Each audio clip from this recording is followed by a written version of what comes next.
James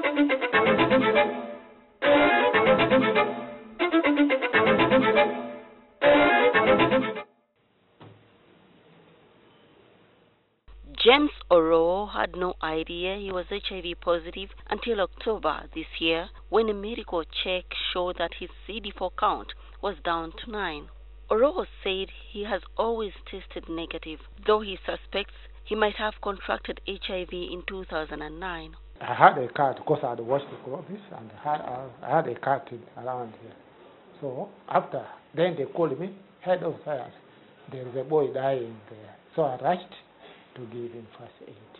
So I remember that's how I must have acquired it. Doctors instructed him to start on antiretroviral treatment on 29th October, but before he could start, Oro suffered a meningitis attack.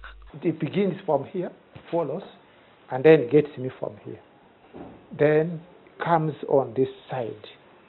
So even if I take very many Panadols, no change.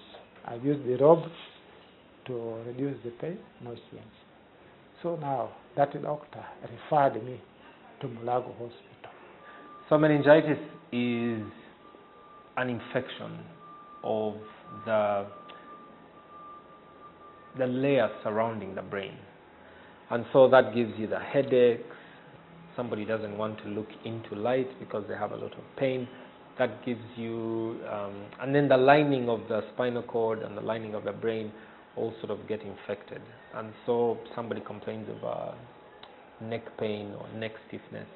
And though the attack was serious, it was a blessing in disguise for Oro, because according to new research, when one is HIV positive and has meningitis, they should first treat the infection before they start the ARV therapy. Once patients have this infection, you need to, as they start their antiretroviral drugs, their immune system begins to improve. And as the immune system begins to improve, it obviously then wants to respond against the fungus or the bacteria that they have. And so what ends up happening is that those responses by their cells or their immune system sometimes will be exaggerated. And in a sense, they will turn out to be a problem to the patient instead. The research says immediate introduction to ARVs could be fatal. Dr. David Mayer of the Makerere University College of Health Sciences says that having taken a special interest in HIV and meningitis for close to 10 years now, he had noticed something about HIV-positive patients with meningitis. So if you had 10 patients, for example, who had this fungal meningitis, about 5 to 7 of them would probably die. In 2010, when the Training Health Researchers into Vocational Excellence in East Africa project, THRIVE, called upon young researchers, Dr. Mayer qualified and with his team started researching how to reduce the deaths of HIV patients who contract meningitis.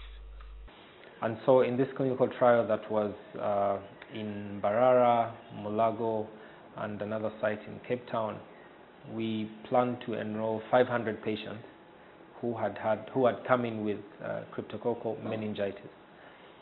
And so the idea was that some of those patients would be, just by random selection, would start their antiretroviral drugs while they were still in hospital. So maybe 7 to 11 days after we had made the diagnosis. And then we were supposed to randomize the others to starting antiretroviral drugs about 4 to 6 weeks later, after they had been discharged and had sort of come back to the clinic. In 2015, the team found that it was dangerous for HIV-positive people infected with meningitis to be introduced to ARVs immediately. The World Health Organization has included this research in its treatment guidelines. We have shown today to ourselves and the outside world that actually Africans, given the best opportunities, the best circumstances around them, with the best support, good supervisors and trainers, that they can produce wonderful work and therefore gradually become research leaders of recognition internationally. With funding from the Wellcome Trust in the UK, And partnering with Cambridge University and the London School of Hygiene and Tropical Medicine, Thrive is turning this into a program to help young researchers. So at the end of the day, the population benefits because we are addressing critically important health challenges in our own environment. The team wants sensitization about the guidelines across the country, as many lives have been saved by the research. I think the natural tendency for the doctors or nurses who see these patients, obviously, is that you want to start this antiretrovirus because this person has a CD4 count of 20 and you want to see them started on antiretrovirus. But unfortunately, in doing that, that can be harmful. Irene Namialo, NTV.